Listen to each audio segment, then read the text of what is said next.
నమస్తే, welcome to our channel. నేను సౌజన్య. YCP MP Vijayasai Reddy ఆయన బామర్ది అయినటువంటి ద్వారకానాథ్ రెడ్డిని ఎందుకు టీడీపీ భవన్ దాకా, అంటే అదే ఎన్టీఆర్ భవన్ దాకా ఎందుకు పంపించారు? సో వైసీపీకి రిజైన్ చేసి ఆయన టీడీపీ కండువా కప్పుకోబోతున్నారా? అసలు ఏం జరుగుతోంది? ఈ అంశానికి సంబంధించి వారి విశ్లేషణను మనతో పంచుకోవడానికి ఈరోజు మనతో పాటు ఉన్నారు సీనియర్ జర్నలిస్ట్ దుర్గా కుమార్ గారు ఉన్నారు. వారితో మాట్లాడదాం. నమస్తే అండి. నమస్కారం మా సౌజన్య, మన వీక్షకులు కూడా నా నమస్కారం. వైసీపీ ఎంపీ విజయసాయిరెడ్డి గారు, సో ఆయన బావమరిది ద్వారకానాథ్ రెడ్డి గారు వైసీపీకి రిజైన్ చేసి టీడీపీ కండువా కప్పుకోబోతున్నారని టాక్ వినిపిస్తోంది. అంతేకాకుండా ద్వారకానాథ్ రెడ్డి ఎన్టీఆర్ భవన్కి దగ్గరకు కూడా వెళ్ళారు, దానికి కారణం విజయసాయిరెడ్డే అని చెప్పేసి అంటున్నారు. అసలు ఏం జరుగుతుంది అసలు అక్కడ?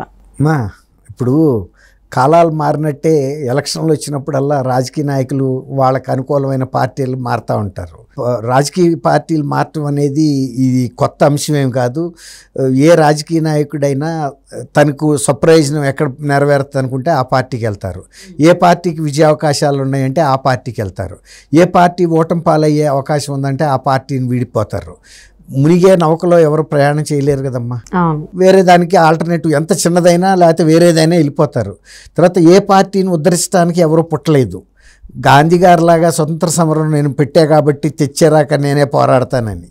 అట్లాగే ఏ రాజకీయ పార్టీ ఎంతకాలం వాళ్ళ స్వప్రయోజనాలు, లాభాలు, ఏమైనా భూ ఆక్రమణలకి లేకపోతే ఇతర వ్యాపారాలకి, దందాలకి, ఇసుక, క్వారీ, లేకపోతే అనేక రకాల వాటర్ ఉన్నాయి, మట్టి దందాలు ఉన్నాయి, గ్రావెల్ దందాలు ఉన్నాయి, అట్లా లిక్కర్ దందాలు ఉన్నాయి. వీటన్నిటికీ ఏ పార్టీలో ఉంటే ప్రయోజనంగా ఉంటుంది, మేలు జరుగుతుంది, వాళ్ళ సొంత పనులు అవుతాయి అనుకుంటే ఆ పార్టీకి వెళ్ళిపోవటం అనేది చాలా సిద్ధంగా జరిగే పరిణామం.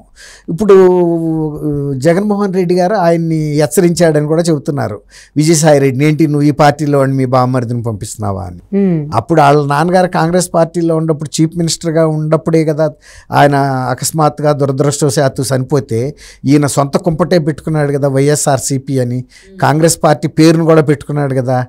అట్లాగే ఎవరు లాభం ఎక్కడుంటే అక్కడికి వెళ్తారు. ఇప్పుడు ఈయన విజయసాయిరెడ్డి గారు చార్టెడ్ అకౌంటెంట్. జగన్కి వ్యాపార లావాదేవీలు, మనీ లాండరింగు ఇవన్నీ నేర్పిన వ్యక్తే విజయసాయిరెడ్డి గారు. అట్లాంటి విజయసాయిరెడ్డి గారికి ఏ పార్టీలో ఎప్పుడుకి వెళ్తే, ఇప్పుడు ఆయన మీద వైజాగ్లో అనేక కుంభకోణాలకు సంబంధించిన ఇష్యూస్ ఉన్నాయి. ఇప్పుడు సపోజ్ రేపు తెలుగుదేశం గెలవడానికి సిద్ధంగా ఉందని అన్ని సర్వేలు చెప్తున్నాయి. ఇప్పుడు కొంతమంది మనుషులు ఆయనకి ఆత్మీయులైన వాళ్ళు అక్కడ ఉంటే రేపు వాటికి ఒక ప్రొటెక్షన్ అనేది ఉంటుంది కదమ్మా. అసలు అవసరమైతే ఆయన కూడా వెళ్ళిపోతే ఆ కూడా ఆశ్చర్యపడాల్సిన అవసరం లేదు. ఎవరైనా ఏ పార్టీకైనా మారిపోవటం అనేది చివరిగా ఇప్పుడు ఇంకా 2-3 నెలలు ఉంది. ఎవరినెవరు ఎక్స్ చేయాల్సిన పని లేదు. ఇప్పుడు జగన్మోహన్ రెడ్డి గారు 2019లో పార్టీ పెట్టినప్పుడు ఎమ్మెల్యేలని గెలిపించినప్పుడు ఒక తీరుగా ఉంది ఆయన పట్ల ఎమ్మెల్యేల ప్రవర్తన. ఇవాళ ధిక్కార స్వభావం వచ్చేసింది, ధిక్కార స్వరం. ఆయన సీటు ఇవ్వనంటే తాడేపల్లి ప్యాలెస్ ముందుకు వచ్చి ధర్నాలు చేస్తున్నారు, రాస్తారోకోలు చేస్తున్నారు. అంటే అధికారం వెళ్ళిపోతా ఉన్నప్పుడు ఇక ఆ పవర్ పనిచేయదు. శ్రీకృష్ణుడు అంతటాడు కురుక్షేత్రాన్ని నడిపిన వ్యక్తి, శాసించిన వ్యక్తి ఒక బోయవాడి బాణానికి చచ్చిపోయాడు. కాలం అనేది అంత బలమైంది, వ్యక్తి బలమైన వాడు కాదు, కాలం బలమైంది. అట్లాగే జగన్మోహన్ రెడ్డి గారు మరి తండ్రి శవాన్ని పెట్టుకుని అక్కడ ఎమ్మెల్యేలతో సంతకం పెట్టించుకుని ఇవన్నీ చేసి కూడా ముఖ్యమంత్రి కాలేపోయాడు కాంగ్రెస్ టైంలో. అది కక్ష పెట్టుకుని ఆయన సొంతంగా పార్టీ పెట్టుకుని ఒకసారి ఫెయిల్ అయినా రెండోసారి నాకు ఒక్కసారి అధికారం ఇవ్వమని 151 సీట్లు ఆయన అంచనాలకు మించి కూడా సాధించాడు ప్రజలు. అంటే కాలం అనేది అంత బలమైంది.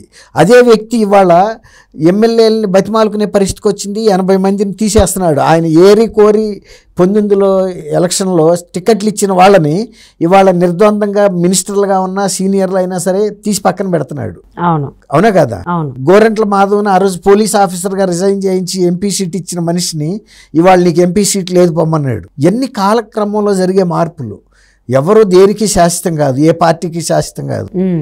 ఇప్పుడు అట్లాగే విజయసాయిరెడ్డి గారు ఆయనకి వైజాగ్లో కొన్ని ఇష్యూస్ ఉన్నాయి. ఇప్పుడు మొన్న చంద్రబాబు నాయుడు గారు ఇప్పుడు 2014-19 మధ్యలో స్కిల్ డెవలప్మెంట్ కేసులో కుంభకోణం చేశాడు, మొన్న అరెస్ట్ చేశారు. అట్లాగే ఇప్పుడు రేపు పార్టీ కనుక తెలుగుదేశం వచ్చింది అనుకోండి, ఇప్పుడు వైజాగ్లో భూ కుంభకోణాలు తీసినప్పుడు విజయసాయిరెడ్డి గారికి కూడా ఆ పరిస్థితి రావచ్చు. ఇప్పుడు ఎవరు పుణ్యాత్ములు, పవిత్రులు. ఎవరు అవకాశం వచ్చినప్పుడు వాళ్ళు భూ ఆక్రమణలు ఇవన్నీ చేయకుండా వేల కోట్ల రూపాయలు ఎట్లా ఉంటాయి? ఇప్పుడు జగన్మోహన్ రెడ్డి గారికి సంబంధించే దాదాపు 60,000 కోట్ల రూపాయలు ఎంతో జప్తులో ఉన్నాయని చెబుతున్నారు. 60,000 కోట్ల రూపాయలు ఎట్లా వచ్చినాయి? ఏం బిజినెస్లు చేసి సంపాదించారు వీళ్ళు? అంతకుముందు రాజశేఖర రెడ్డి గారు రోడ్ నెంబర్ 3లో ఉన్న ఆయన ఇంటిని డెవలప్మెంట్కి ఇచ్చాడు బెంగళూరు కంపెనీకి. అంటే ఆయన కట్టుకోలేక ఎందుకు ఈ పెట్టుబడి పెట్టడం, ఇదంతా ఎందుకు, వాళ్ళకి ఇస్తే 50% వస్తుంది నాకు అని. అంటే ఆర్థికంగా ఆయన టైట్. ఆ రోజున ఆయన పాదయాత్ర చేసినప్పుడు మొత్తం పెట్టుబడి లగడపాటి రాజగోపాల్ గారు పెట్టాడు. ఇవన్నీ అందరికీ తెలిసిన నగ్న సత్యాలే, ఏం కొత్త ఏం కాదు. అంటే ఎందుకు పెట్టాడు? లగడపాటి రాజగోపాల్ గారికి ఆర్థిక శక్తి ఉంది, ఈయనలో ఆకర్షణ ఉంది. మనం కనుక రాజశేఖర రెడ్డి గారికి ఈ రకమైన ప్రోద్బలంగా అండగా నిలబడితే ఆయన కాంగ్రెస్ పార్టీని నిలబెట్టగలుగుతాడు, నిలబెట్టాడు. అట్లా అందరూ లాభపడ్డారు అందులో. అంటే విన్ విన్ సిచ్యువేషను, అందరికీ లాభం ఉండేటట్టు. ఇప్పుడు అట్లాగే విజయసాయిరెడ్డి గారు ఇప్పుడు రాక అటువంటి ప్రయత్నం చేసి ఉండలేదు ఇది పార్టీ మారాలని. కానీ పరిస్థితులు ముంచుకొచ్చేస్తున్నాయి, తరుముకొస్తున్నాయి. మన జపాన్ సునామీ లాగా తరుముకొస్తున్నప్పుడు తన ఆర్థిక లావాదేవీలకు సంబంధించిన సేఫ్టీ తను చూసుకోవాలి కదా. ఇప్పుడు తుఫాన్ వచ్చినప్పుడు ఎవరైనా ఎక్కడికి వెళ్తామో షెల్టర్లోకి వెళ్తాం. అంతేకాని తుఫాన్లో నుంచాం కదా, వచ్చి చెట్లు, స్తంభాలు, తీగలు మన మీద పడేటట్టుగా ఉండంతలో ఒక సేఫ్టీకి వెళ్తాం. అట్లాగే ఎలక్షన్ల ముందు ఏ పార్టీ అయితే గెలుస్తుంది అనుకుంటారో రాజకీయ నాయకులు కూడా ఆ షెల్టర్లోకి వెళ్ళిపోతారు. సేఫ్. ఈ గతంలో జరిగినవన్నీ కొన్ని ముసుగేసేస్తారు, కార్పెట్ కిందకి వెళ్ళిపోతాయి, స్కెల్టన్స్ అన్నీ కార్పెట్ కప్పేస్తారు. అట్లా ఆ పార్టీలు మార్చడం అనేది సర్వసాధారణమైన విషయం ఎవరైనా కూడా. కాబట్టి మనం విజయసాయిరెడ్డి గారు బావమరిదిని పంపించినా, తమ్ముడిని పంపించినా, ఒకనాటికి ఆయనే వెళ్ళిపోయినా కూడా పెద్ద విచిత్రమేం లేదు. అప్పుడు ఆయన ఏం చెబుతాడు? ఇక్కడ ప్రజాస్వామ్యం లేదు, నన్ను చాలా వేధిస్తున్నారు, అవమానిస్తున్నారు అని చెప్తే కూడా నేను అన్ని ఓర్చుకున్నాను, కానీ ఇవాళ ఇక ఓర్చుకోలేక బయటకు వచ్చానంటాడు ఎలక్షన్లు ఇంకొక 15 రోజులు. సో మరి విజయసాయిరెడ్డి గారు ఓటమి భయంతో వాళ్ళ బావమరిదిని టీడీపీ వైపు పంపిస్తే జగన్మోహన్ రెడ్డి సైలెంట్గా ఉంటారా, లేకపోతే ఏమన్నా వార్నింగ్ ఇచ్చేటువంటి అవకాశం? వార్నింగ్ ఇస్తాడమ్మా, వార్నింగ్ ఇస్తారు. కానీ జగన్మోహన్ రెడ్డి గారికి 2019లో అంత పవర్ ఇవాళ లేదు కదా. ఇప్పుడు రైజింగ్ ఉదయిస్తున్న సూర్యుడికి అస్తమిస్తున్న సూర్యుడికి ఎంత తేడా ఉంటుందమ్మా తీవ్రతలో. ఉదయిస్తున్న సూర్యుడు క్షణక్షణము ఇంకా ప్రకాశవంతంగా వస్తాడు, శక్తివంతంగా వస్తాడు, వేడి పెరుగుతుంది. అస్తమిస్తున్న సూర్యుడు వేడి తగ్గిపోతుంది, స్పీడ్గా కుంగిపోతూ ఉంటాడు. అట్లాగే ఇవాళ ఆయన ఎలక్షన్ ముందుకు వచ్చిన తర్వాత ఇంకా ఏం శాసించగలుగుతాడు?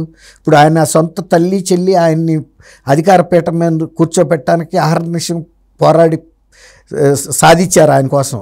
కానీ వాళ్ళ సేఫ్టీ ఏమైనా ఈయన చూశాడా? వాళ్ళ భవిష్యత్తు లేదని వాళ్ళే చెప్తున్నారు, వాళ్ళే బాధపడుతున్నారు. అవును, అతను ఎవరు అంబానీకి సంబంధించిన అతను ఎవరినో మత్వానియే ఎవరినో రాజ్యసభ మెంబర్ చేశాడు.